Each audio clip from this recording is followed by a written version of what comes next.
Hi, my name is Patricia Ruiz. I'm a bilingual speech-language pathologist, and today I'm making this video for parents who have children who stutter or stammer. So a lot of times you guys bring your kids to the office for us to give them tips and for us to make it better. And we can totally do so, but the person that can make it even better is you guys at home. There's a lot of things that usually speech therapists don't tell parents and don't educate the parents on what to do at home. So the point of this video today is I want to give you all the tips that I think would be very useful for you to be able to help your child at home even better than what we can do in the office. So let's start from the beginning. The kids that we consider that stutter or that stammer, those words are used interchangeably, and we call it developmental stuttering. So it goes from the ages from about 3 to 6 years old. After it passes 6 years old, we consider it another kind of stuttering. So in this time, kids either know they stutter or don't know they stutter. So you have two options. It depends on their age and it depends what's happened while they stutter.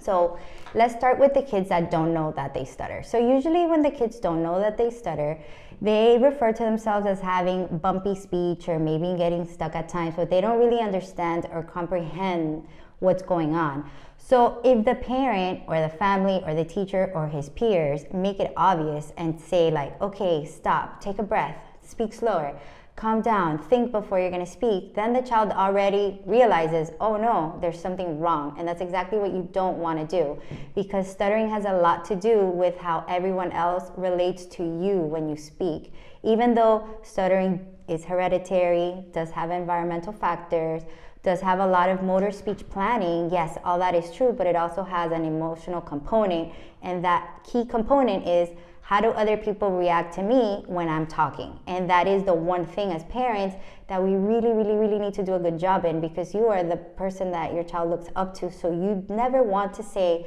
stop, take a breath, talk slow. And I know I'm a mom too, and those are the common mistakes that we all do because maybe somebody hasn't explained how important it is to not do it. So let me explain to you why not to do it. So as we said, most of these kids are unaware that there's something wrong in their speech. They don't really know. So when you keep correcting them over and over again, you're creating some sort of anxiety for them. So next time they want to speak up or tell you something, they're going to stop and they're going to think and they're going to end right there. You're hindering them to speak freely and creating some sort of insecurity.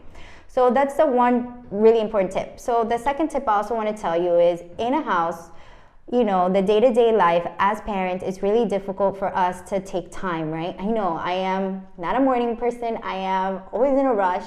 And these are the things that you don't want to do when you have children who stutter, because when you're rushing the kids, right? Come on, get up, let's dress, let's go, we're late for school. You're creating a rush kind of environment. And for a child who stutters, you want to create a peaceful, kind of more relaxed environment so they don't feel rushed, so their nervous system feels calm. So the more you're rushing your child, come on, get in the car, go to school, you're dropping him off at school with sort of like this adrenaline going, and we want to make it calmer. We want to take away from that rushing feeling that your child may have trying to do things or trying to get ready for school. This also plays a part in when your child is telling you a story and they're all excited about it. Usually you'll notice that that's when they stutter the most, because they want to get it out so fast, they want to tell you so fast. So then we jump back to problem number one when we're like, okay, stop, take a breath. So we're not going to do that when your child's trying to tell you a story and they're in a rush. We're going to model patient and good behavior. What do? We start talking back to them really slowly. And I don't want you to talk back to them like a robot, but we want to kind of model some sort of behavior like this, right? Because if you notice before, I'm talking, and now I'm kind of talking calmer. So what happens? My nervous system relaxes, I'm able to think more clearly, and you're going to model this good behavior. So then your child's going to model this back to you, and you'll notice really quickly that their stuttering is going to decrease without you having to directly interject with stop talking or take a breath or remember your strategies. So that's number two. That's tip number two that I want you, at least if you remember anything from my video, I want you to remember no rushing and no direct, command as stop, breathe. Okay, those are the two things that I definitely don't want you to continue to do so. And if you have done it, I know mom guilt is big. I have mom guilt about everything. And if you've done it, it's not a huge deal, you know, as long as you're able to put something else in place that's going to be beneficial for your child even more.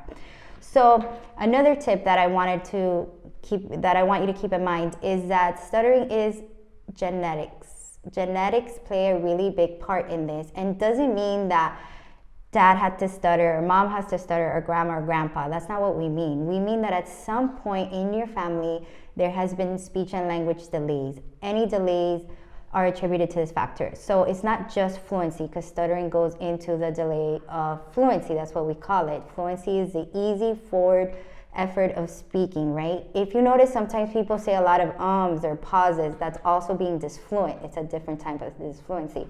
So any of these things, either a speech delay, they didn't have the S, or a language delay, or a fluency issue or voice issue, any of these things are considered under our genetic tree that there was something along the way that was kind of an impairment, and these genes, you know, do carry on. There's a lot of research nowadays. I've heard a lot of podcasts about research being made and that they're actually identifying the exact genes of where this kind of impairment comes from. So don't feel as a parent of a child who stutters that it's something you didn't do or it's something you should have done. It's, in general, it's genetics. It's also your environment. So one thing you can control is your environment. So make it peaceful, make it calm, model slow speech, model listening correctly. How do we do that? I think a lot of people don't know how to listen correctly, right? We're always thinking, what am I going to say next when this person is done talking, right?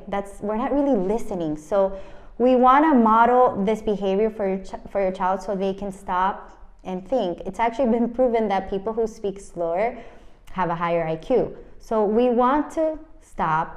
We want to talk slow. We don't want rush. We don't want to rush the kids. We want to give them an opportunity to speak at their pace.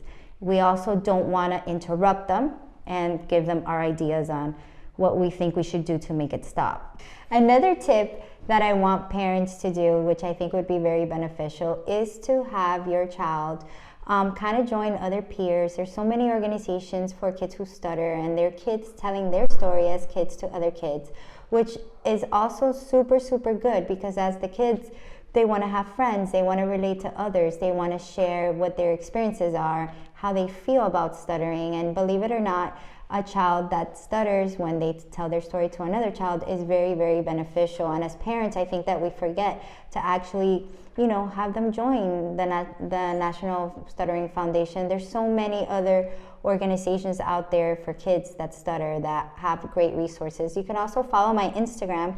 We do post a lot of resources to help parents, to help kids who stutter. So make sure you follow my Instagram when you have a chance, and subscribe to my channel as well. I'm going to be posting a lot more videos. I also have a little course that we're excited to share with you guys, where it's going to be very, very detailed about why people stutter, about the reasons for stuttering. It's going to have a little bit of anatomy, some medical terms in it. It's also going to have a lot of research, a lot of tips on what to do, a lot of exercises as a speech therapist that I want to share with you guys. And of course, we're going to have a lot of other exercises on how to actually, you know, get a job, how to interview, just so how to do class presentations. So the course is going to have a lot of different information that I think is going to be very valuable as a speech therapist, sharing with you guys, as well as a person who has been doing this for a long time. And I think you guys are really, really going to enjoy it. So please remember to subscribe, like my videos, and leave me messages.